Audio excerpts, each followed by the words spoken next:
Cirque du Freak, A Living Nightmare. Chapter 4. This will have my commentary throughout the chapter. The freak show was all I could think about that night. I tried forgetting it but couldn't, not even when I was watching my favorite TV shows. It sounded so weird, a snake boy, a wolf man, a performing spider. I was especially excited by the spider. Mom and Dad didn't notice anything was up, but Annie did.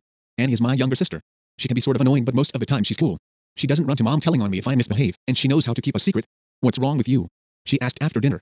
We were alone in the kitchen, washing the dishes. It sounds like they don't have a dishwasher. I am happy they are helping their parents. I don't have a dishwasher. I use paper plates and bowls instead.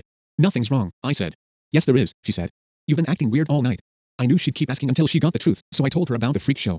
It sounds great, she agreed, but there's no way you'd get in. Why not? I asked. I bet they don't let children in. It sounds like a grown-up kind of show. Nope, I disagree with that. Since it's an educational non-profit, it will let everyone in, including children. They probably wouldn't let a brat like you in, I said nastily, but me and the others would be okay. That upset her, so I apologized.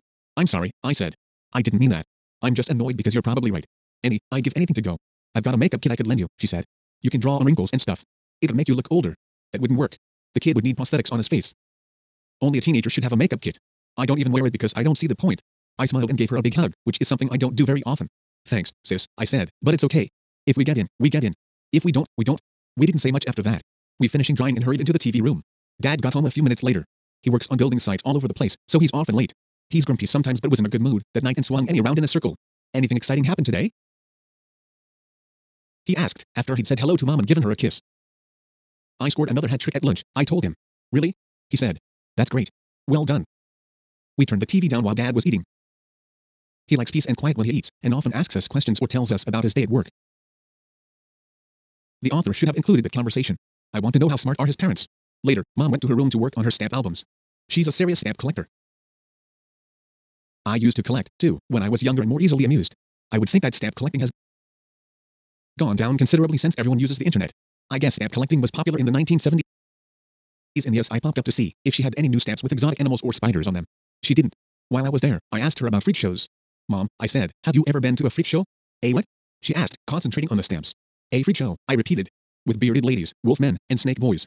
She looked up at me and blinked. A snake boy? She asked. What on earth is a snake boy? I would think a snake boy would be a kid without any limbs. It was hard looking at kids who had extra limbs on Google image search. It's a. I stopped when I realized I didn't know. Well, that doesn't matter, I said. Have you ever been to one? She shook her head. No. They're illegal. If they weren't, I said, and one came to town, would you go? No, she said, shivering. Those sorts of things frighten me. Besides, I don't think it would be fair to the people in the show. What do you mean? I asked. How would you like it, she said, if you were stuck in a cage for people to look at? I'm not a freak. I said huffily. I know. She laughed and kissed my forehead. You're my little angel. Mom, don't. I grumbled, wiping my forehead with my hand. Silly. She smiled. But imagine you had 2 heads or 4 arms, and somebody stuck you on display for people to make fun of. You wouldn't like that, would you? No, I said, shuffling my feet. Anyway, what's all this about a freak show? She asked. Have you been staying up late, watching horror films? No, I said. Because you know your dad doesn't like you watching. I wasn't staying up late, okay? I shouted. It's really annoying when parents don't listen. Okay, Mr. Grumpy, she said. No need to shout. If you don't like my company, go downstairs and help your father weed the garden. I didn't want to go, but Mom was upset that I'd shouted at her, so I left and went down to the kitchen. Dad was coming in from the back and spotted me. So this is where you've been hiding. He chuckled. Too busy to help the old man tonight? I was on my way, I told him. Too late, he said, taking off his work boots. I'm finished. I watched him putting on his slippers. He has huge feet. He wears size 12 shoes. When I was younger, he used to stand me on his feet and walk me around. It was like being on 2 long skateboards. What are you doing now? I asked.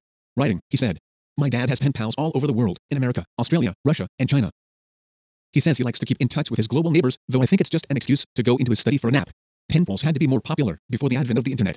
I had a few pen pals when I was a kid. This book is making it hard to place where it is. I guess it was localized for Americans, because the audiobook has British terms instead of American. Thus, the book is probably set in the United Kingdom. However, they made it where kids who read this book in America think it takes place in America. And he was playing with dolls and stuff. I asked if she wanted to come to my room for a game of tennis using a sock for a ball and shoes for rackets, but she was too busy arranging her dolls for a pretend picnic. I went to my room and dragged down my comic books. I have a bunch of cool comic books: Superman, Batman, Spider-Man, and Spawn. Spawn's my favorite. He's a superhero who used to be a demon in hell. Some of the Spawn comics are pretty scary, but that's why I love them. Spawn is a real comic book character. It came out in May 1992. I spent the rest of the night reading comic books and putting them in order. I used to swap with Tommy, who has a huge collection, but he kept spilling drinks on the covers and crumbs between the pages, so I stopped. Most nights I go to bed by 10, but Mom and Dad forgot about me, and I stayed up until nearly 10:30.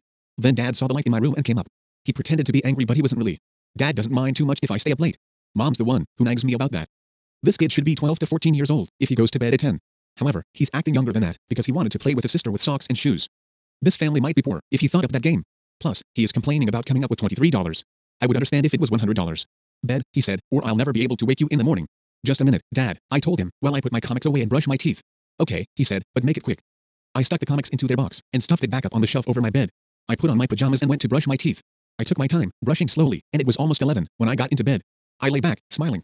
I felt very tired and knew I'd fall asleep in a couple of seconds. The last thing I thought about was the Cirque du Freak. I wondered what a snake boy looked like and how long the bearded lady's beard was and what Hans' hands and Gerfa teeth did. Most of all, I dreamed about the spider.